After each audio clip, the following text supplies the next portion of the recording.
High guys, welcome to crick chat Venkatesh. ఈ ఏడాది IPL year of the uncap player లాగా ఉంది. ఎందుకంటే అన్క్యాప్ ప్లేయర్స్ అందరు కూడా నానా హంగామా సృష్టిస్తున్నారు. ఆయుష్ మాత్రే కావచ్చు, ప్రియాంశారి కావచ్చు, అండ్ సమీర్ రిజ్వీ ఒకసారి కాదు, రెండు సార్లు ఇంతవరకు ఢిల్లీ క్యాపిటల్స్ ఆడిన రెండు మ్యాచ్లో కూడా అతను రెండు మ్యాచ్ విన్నింగ్ ఇన్నింగ్స్ ఆడాడు. 17 not out in the last match. And ఇక్కడ మళ్ళీ 90 కొట్టాడు. సో ఆరెంజ్ క్యాప్ అతనికే దక్కుతుంది. తర్వాత హీస్ ఎక్స్ట్రాడినరీ అని స్లో పిచ్, మిగతా బ్యాట్స్మెన్ అందరూ స్ట్రగుల్ అయిన పిచ్ మీద ఇతను 176 స్ట్రైక్ రేట్తో 7 4లు 6లు కొట్టాడు. 90 ఆఫ్ జస్ట్ 51 బాల్స్ అనుకుంటా. Wonderful striking. అతని ఆట తీరు ఆల్రౌండ్ ద వికెట్ కొడతాడు. కట్ షాట్స్ కొడతాడు, పుల్ షాట్స్ కొడతాడు, అప్పర్ కట్స్ కొడతాడు, స్ట్రైట్ హిట్స్ కొడతాడు. ఆల్ రౌండ్ ద వికెట్ అద్భుతమైన ప్రదర్శన. Really sensational hitting by Sameer Rizvi.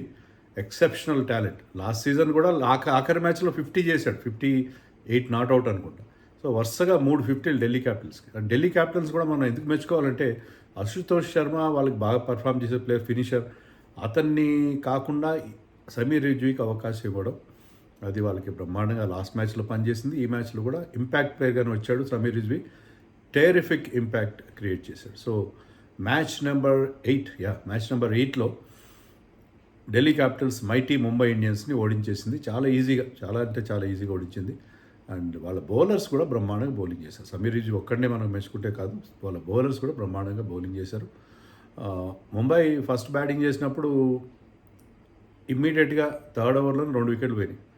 Ryan రికెల్టన్ని and Tilak వర్మని ఒకే ఓవర్లో అవుట్ చేశాడు ముఖేష్ కుమార్. లాస్ట్ మ్యాచ్లో కూడా చాలా మంచి బౌలింగ్ చేశాడు ముఖేష్ కుమార్, బట్ ఈ కుడ్ నాట్ గెట్ వికెట్స్. కానీ ఇక్కడికి వచ్చేసరికి ముఖేష్ 2 వికెట్లు తీశాడు.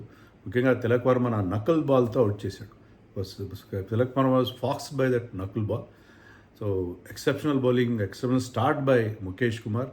ఎన్గేడి కూడా ప్రతి మ్యాచ్లో మంచి బౌలింగ్ చేస్తాడు. అతను స్లోయర్ వన్స్ ఎక్కువ వేస్తాడు, అప్పుడప్పుడు ఫాస్టర్ డెలివరీ చేస్తాడు. మిగతా బౌలర్స్ ఏంటంటే ఎక్కువగా ఫాస్టర్ డెలివరీస్ వేస్తాం, దాంట్లో అప్పుడప్పుడు స్లోయర్ వన్స్ వేస్తారు. It was slow wicket. Ball was gripping. ఆ పిచ్ పైన బ్యాటింగ్ అంత ఈజీగా లేదు. కానీ నాకేమనిపించిందంటే ఈ అన్క్యాప్ ప్లేయర్స్ గురించి మనం మాట్లాడుతాం. అన్క్యాప్ ప్లేయర్స్ వీళ్ళు చాలా ఫియర్లెస్గా ఆడుతున్నారు. అది వైభవ్ సూర్యవంశీ కావచ్చు, ప్రియాంశారే కావచ్చు, మహాత్రే అండ్ సమీర్ రిజ్వీ, వీళ్ళు ఫియర్లెస్గా ఆడుతున్నారు. వాళ్ళు ఒక డిఫరెంట్ లెవెల్కి తీసుకెళ్తున్నారు ఈ గేమ్ని. T20 ఫార్మాట్ని ఒక డిఫరెంట్ స్టైల్లో ఆడుతున్నారు. డైనామిక్స్ కంప్లీట్ చేంజ్ చేశారు. వేరేజ్ ఎప్పుడైతే 2 వికెట్లు పడ్డాయో రోహిత్ శర్మ, సూర్యకుమార్ యాదవ్ మధ్య ఒక 60 రన్స్ 65 రన్స్ పార్ట్నర్షిప్ వచ్చింది. కానీ దేవర్ వెరీ స్లో. పవర్ ప్లేని వాళ్ళు యూటిలైజ్ చేసుకోలేకపోయారు.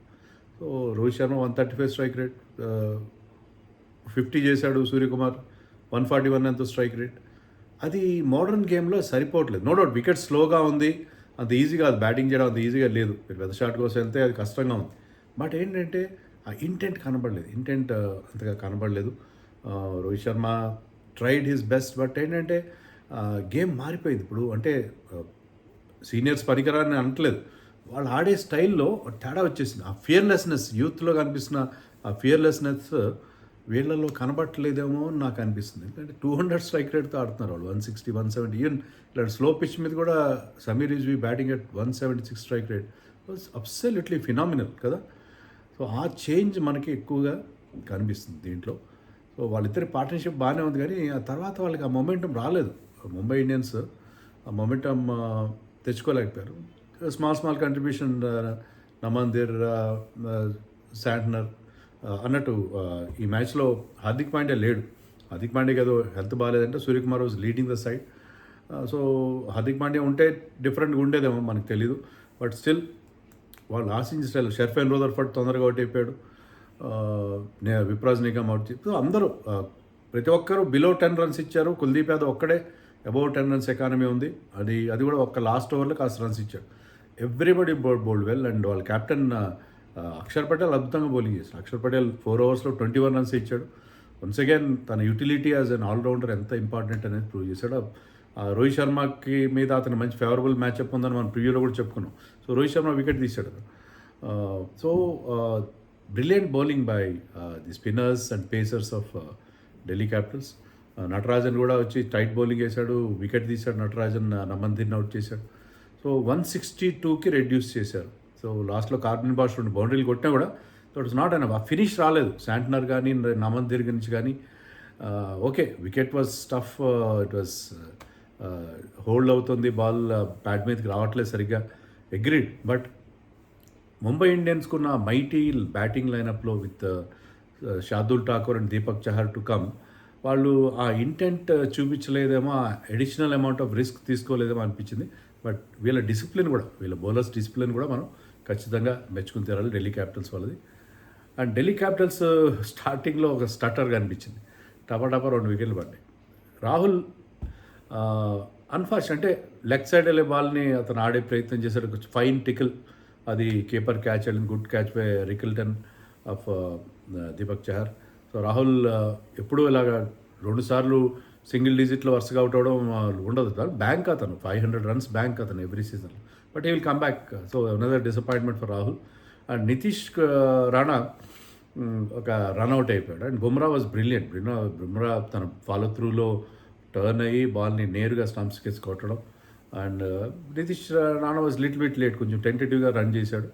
సో స్టార్టింగ్లో 2 వికెట్లు పడేశారు పవర్ ప్లేలోనే, వాళ్ళు కాస్త షేకీగా కనిపించారు. But Pathum Nissanka was initial aggressor, బ్రహ్మాండమైన షాట్స్ ఆడాడు. అందుకే అతను వరల్డ్ కప్లో కూడా చూసాం. ఆన్ ఈస్ డే ఈ can be very very destructive, pocket rocket, బ్రహ్మాండమైన బ్రెత్ టేకింగ్ షాట్స్ ఆడతారు. అదే రకమైన షాట్స్, రివర్స్ స్వీప్స్ కూడా. ఇలా రివర్స్ స్వీప్ ఎక్కువగా అందరూ బిహైండ్ ది వికెట్ కొడతారు, ఇతను ఇన్ ఫ్రంట్ ఆఫ్ వికెట్ కొడుతున్నారు reverse sweeps. So he was brilliant to start. And Sameer Rizvi, అతను అవుట్ అయిన తర్వాత Sameer Rizvi took over. Sameer Rizvi played wonderful innings, 90 runs. అతను కొట్టిన 6లు కానీ ఫ్లాట్ 6లు కొడతాడు, స్ట్రెయిట్ 6లు కొడతాడు, కొన్ని చాలా స్టాండ్స్లో వెళ్ళాడు కొడతాడు. సో అతని దగ్గర పవర్ ఉంది. అతని ఆర్క్ ఏంటంటే అది హై బ్యాక్ లిఫ్ట్తో వస్తుంది. మంచి రిస్ట్ పవర్ ఉంది అతని దగ్గర. Wonderful talent. చెన్నైకి ఆడినప్పుడు ఫస్ట్ బాల్లే అతను ఫేస్ రషీద్ ఖాన్ని 6 కొట్టినట్టున్నాడు. సో అతనికి ఆ ఫియర్లెస్నెస్, ఆ డేరింగ్ కూడా ఉంది అతనిలో, ఆ కలేజా కూడా ఉంది అతని దగ్గర. ప్లస్ అతని ఎబిలిటీ స్పిన్నర్స్ని కానీ పేసర్స్ని కానీ అప్పర్ కట్స్ కొడతాడు. ఏదైనా బౌన్సర్ వచ్చిందంటే మనం బౌన్సర్ని డక్ చేసాడు అనుకుంటే లాస్ట్ మినిట్లో అతను బ్యాట్ ఇలా పెరిస్కోప్లాగా వస్తుంది, వచ్చి దాన్ని బౌండరీని తరలిస్తాడు. So he has got lots and lots of skill. ఆ స్కిల్ ఉంది, ఆ డేరింగ్ ఉంది. అండ్ అతని ఎబిలిటీ, వండర్ఫుల్ ప్లేయర్ ఇతను. అందుకే చెన్నై వాళ్ళు 6-7 మ్యాచ్లు చెన్నైలో చెన్నైలో నుంచి చాలామంది కొత్త ప్లేయర్స్ పుట్టుకొస్తారు, కానీ చెన్నైలో ఈ could not get going. Last year వీళ్ళు కూడా బాగానే ఒక 50 చేశాడు, 40 యావరేజ్ ఉంది 2 మ్యాచ్లు ఆడు. కానీ ఇప్పుడు ఇతనికి కాస్త ఎర్లీగా అవకాశం ఇచ్చారు ఈసారి. లాస్ట్ మ్యాచ్లో పర్టికులర్లీ వికెట్స్ తొందరగా పడ్డాడు, 4 వికెట్ 26 for 4 అవడంతో వచ్చాడు కాబట్టి అక్కడ అతనికి ఎర్లీగా అవకాశం వచ్చింది. సో అతనికి టాప్ ఆర్డర్ బ్యాటర్లాగా అనిపిస్తున్నాడు నాకు. కొంచెం టైం తీసుకుంటాడు, but he batted like a dream. So మిల్లర్కి అతనికి మధ్య ఒక పార్ట్నర్షిప్ వచ్చి 52 రన్స్ పార్ట్నర్షిప్, వాళ్ళు ఆ పార్ట్నర్షిప్ వచ్చిన టైంలో Miller contribution was 1 run. Can you believe this? అంటే మిల్లర్ అప్పుడు 5-6 balls ఆడాడు, బట్ ఎనీవే అతను అంతగా డామినేటింగ్గా ఆడాడు. అతను ఉన్నంతసేపు హీ టాయిడ్ విత్ ద బౌలర్స్, ఆట ఆడుకున్నాడు. ముంబై బౌలర్ బుమ్రా ఒక్కరికి రెస్పెక్ట్ ఇవ్వరు. బుమ్రా 4 ఓవర్స్లో 21 runs ఇచ్చాడు, వికెట్స్ తీయలేదు. బట్ బుమ్రా మినహా మిగతా అందరు బౌలర్స్తో ఆట ఆడుకున్నారు. ఎవరు కూడా కేర్ చేయలేదు, ఎవరిని కూడా కేర్ చేయలేదు. Of course Deepak Chahar tight bowling వేసి, శాంట్నర్ కొంత టైట్ బౌలింగ్ వేసి, బట్ ఓవరాల్గా అతను ప్రతి బౌలర్ మీద he had shots for every kind of bowling and he was absolutely brilliant. So చాలా మంచి టాలెంట్ అతని నుంచి మనకి కనిపిస్తుంది. అతని బాడీ లాంగ్వేజ్ కూడా బాగుంది. ఎక్కడ అతను అంటే వికెట్స్ లాస్ట్ మ్యాచ్లో కానీ ప్రెషర్ ఏం ఫీల్ కావట్లేదు. 22 year old, పెద్ద వయసు కూడా లేదు. యూపీ ప్రీమియర్ లీగ్లో బాగా ఆడి అతను కానీ స్వస్తిక్ చికార్ వీళ్ళందరూ కూడా వాళ్ళ లైమ్ లైట్లోకి వచ్చారు. బట్ సమీర్ రిజ్వీ నిజంగా 2 మ్యాచ్లు చూసిన తర్వాత 70 నాట్ అవుట్ అండ్ 90 సెంచరీ, పెద్ద షాట్ కొట్టి ప్రయత్నించి లాస్ట్ ఓవర్లో Tilak Varma is a very good క్యాచ్కి అవుట్ అయిపోయాడు. But he made a wonderful impression, చాలా అద్భుతమైన ఇంప్రెషన్ క్రియేట్ చేశారు. ఢిల్లీ క్యాపిటల్స్ చాలా ఇంప్రెసివ్, బౌలింగ్ బాగుంది వాళ్ళది, బ్యాటింగ్లో కూడా వాళ్ళ టాక్టిక్స్ కానీ ఈసారి మిల్లర్ ముందు పంపించారు, స్టబ్స్ని కాదు. సో వాళ్ళు ఒక ప్లాన్ ప్రకారం వెళ్తున్నారు. నటరాజన్ని ఈసారి బ్యాక్ ఎండ్లో యూజ్ చేస్తారు, చాలా లేట్గా బౌలింగ్ ఇచ్చారు. అండ్ యార్కర్స్ వేస్తాడు అతను. సో వాళ్ళు ఆ రోల్ క్లారిటీ బాగుంది. ఎంట్రీ పాయింట్స్ విషయంలో బౌలింగ్లో కానీ బ్యాటింగ్లో కానీ వాళ్ళకి మంచి క్లారిటీ ఉన్నట్టుగా నాకు అనిపించింది. So very very impressive. Delhi Capitals 2 మ్యాచ్లు గెలిచారు, పాయింట్స్ టేబుల్లో టాప్లోకి వచ్చారో మరి పంజాబ్ కింద ఉన్నా నాకు తెలియదు, but they are extremely impressive in all aspects. Rahul ఫామ్లోకి వస్తే వాళ్ళకి ఎలాంటి ప్రాబ్లమ్స్ ఉండవేమో అనిపిస్తుంది. మరి ముంబై సడన్గా వాళ్ళు చాలా చాలా స్ట్రాంగ్గా కనిపించారు. మరి ఈ మ్యాచ్లో వాళ్ళకున్న ఆ స్ట్రెంత్ విషయంలో అదేమన్నా డొలతనం అనిపించిందా, లేకపోతే దే విల్ కమ్ బ్యాక్ చూడాలి. మరి అంటే ఫ్లాట్ వికెట్స్ మీద బాగా ఆడతారా, we have to wait and see. ఈ మ్యాచ్ మాత్రం ఒక అబరేషన్ అయినా మనకి క్లియర్ ఐడియా లేదు. Let us hope and see. Vaibhav Suryavanshi batting వచ్చి ఉంటాడు. మీరు కూడా వీడియో కాస్త లేట్గా చూసినా నేనేమో అనుకోను. Let us watch that youngster, that మరొక అన్క్యాప్ ప్లేయర్ని చూద్దాం.